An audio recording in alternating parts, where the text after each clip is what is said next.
35% e të rinjve janë pa punë, pa arsim, pa asnjë angazhim. Tashmë ka nisur zyrtarisht fushata për zgjedhjet e jashtëzakonshme të 7 qershorit, ndërsa Telegrafi ka pyetur lexuesit se sa besojnë që partitë politike i marrin seriozisht problemet e të rinjve. Në këtë pyetësor kanë votuar 1911 persona dhe rezultati është i qartë. 69% apo 1314 vota thonë as pak. 15% thonë pak, 8% mesatarisht, 5% shumë, ndërsa 4% nuk kanë qëndrim. Këto statistika, forumet e të rinjve, sociologë e organizata jo qeveritare i shohin si shqetësuese. Dy prej kërkesave më të rëndësishme në pikpamjen time janë ndërlidhja e tregut të punës me fushën e studimeve të studentëve, për shkak se shumë studentë të cilët diplomojnë qoftë në Universitetin e Prishtinës, qoftë edhe në universitetet private, po e kanë të vështirë të kyçen në tregun e punës, e kjo për shkak të një mos ndërlidhje, le të themi, të fushës së studimeve ose kërkesës së madhe së tregut të punës me fushën e studentëve çka ata studiojnë, dhe e dyta ndoshta do të ishte të fokusohen më shumë edhe tek të rinj që janë në NEET, Not in Education, Employment or Training, që nuk janë ndoshta as në trajnime, as në punësim, as në arsimim, për shkak se po goxha më vështirë edhe për rrjetin e shoqërisë civile që të prek këta të rinj. Pra vret një çollazi një mungesë dorës institucionale tek të rinj që janë në NEET. Shumë të rinj të reja sot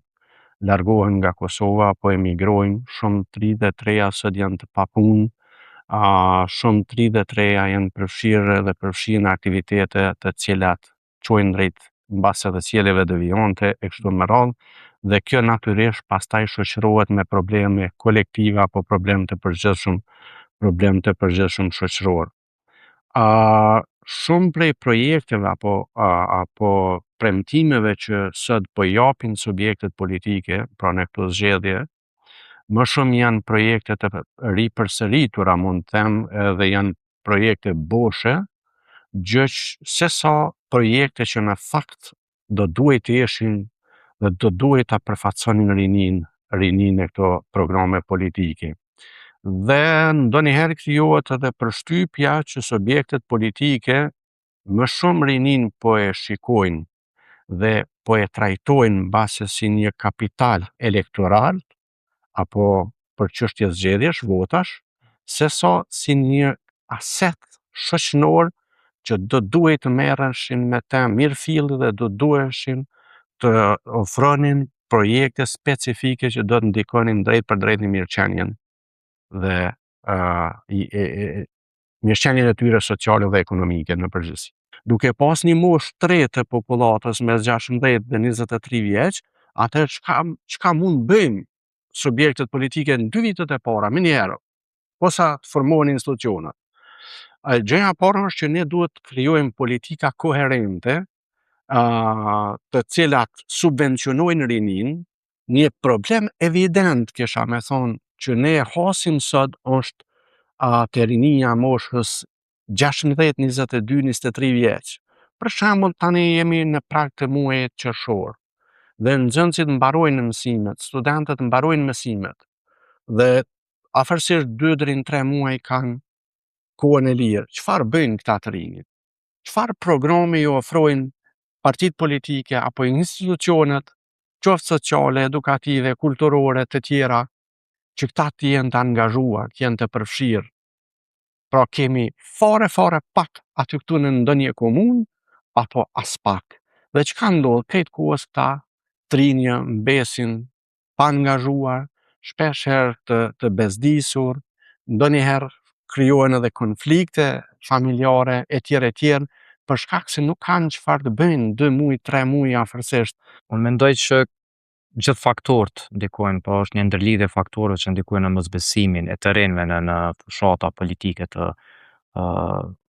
bëra nga subjekte politike, ndoshta që edhe shumë shpesh po kemi fushata po shohim që pjesa e përfshirjes së të rinjve e ardhmja, që është rinia në këtë vend, shpesh është vetëm pjesë deklarative e subjekte politike dhe pas fushatave kemi gjendjen e njëjtë. Pra, asnjë politikë reale, asnjë politikë që pretendon zhvillimin e të rinjve dhe të rejave këtij vendi. Kjo në njëjtën kohë pasqyrohet në indeksin e pjesëmarrjes së të rinjve, publikimin që ne si D4D e kemi realizuar në prill të këtij viti, ku shihet se 35% e të rinjve janë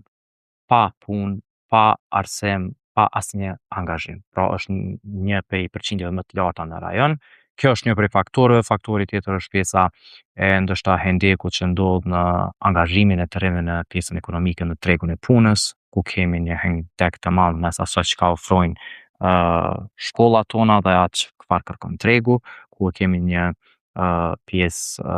të rejave, sidomos tek vajzave të reja, ku janë shumë të dalluara në rajon ka aspekti i regjistrimit në edukim terciar, por kur vjen puna te punësimit ato mbesin kërka. Pra ka shumë faktorë cilët po ndikojnë në këtë pjesë dhe besoj që subjekte politike pra të rinjt po i shfrytëzojnë vetëm gjatë fushatave për të tërhequr votën nga ata, pasi që dim që jemi një popull me pjesën më të madhe të popullsisë që janë të rinj, dhe kjo tani është targeti kryesor i tyre, po sa po bëhet për ta nuk është mjaftueshëm. Fytësori i telegrafit është me karakter informues dhe pasqyron qëndrimet e lexuesve që kanë votuar online në kohën ku partitë politike kanë nisur fushatën dhe pritet të prezantojnë programet dhe premtimet e tyre, përfshirë politika që lidhen me të rinjt, punësimin, arsimin dhe mundësitë e zhvillimit.